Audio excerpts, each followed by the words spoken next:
وطبعا المجلس الأعلى للقوات المسلحة في حالة انعقاد بينظر إلى مخاطر داخلية ومخاطر خارجية لتحيط بالبلد من الخارج.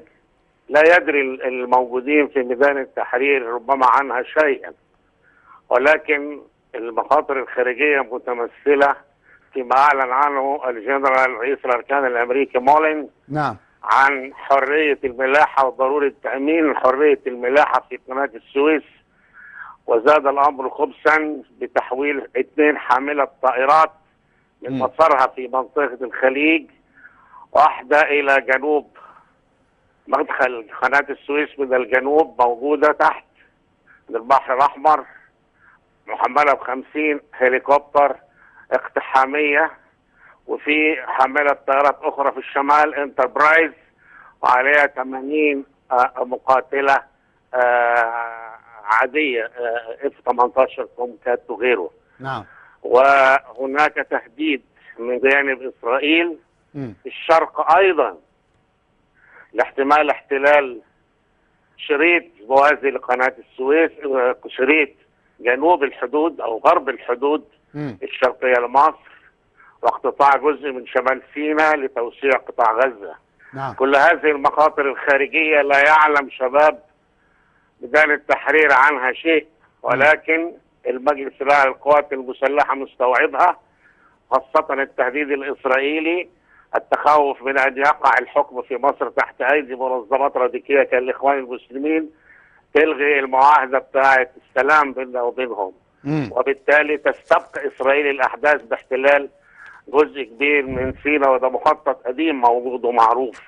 فإذا نحن أمام تهديد خارجي من قبل إسرائيل في الشرق، وتهديد من قبل الولايات المتحدة ب2 حاملة طائرات، واحدة موجودة حاليا بين بورسعيد ودمياط خارج المياه الإقليمية، وحاملة طائرات هليكوبترات موجودة في الجنوب، جنوب مدخل جنوب البحر الأحمر.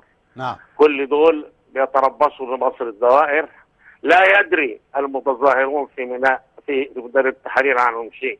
المجلس الأعلى واللي مش مصدق كلامي يقرأ تصريح الفريق محمد فاضل في الأخبار النهارده، يأكد كل كلمة من اللي أنا بقولها واللي اتنشرت في ال3 أيام اللي فاتت على لسان الجنرال مولين ووكالات الأنباء. نعم. إذا اللي موجودين في ميدان التحرير وغير من ميدان التحرير، واللي بيشجعوهم على ما هم فيه والاستمرار في هذه المظاهرات وتخريب مصر، لا يدرون عن التهديدات الخارجية أي شيء.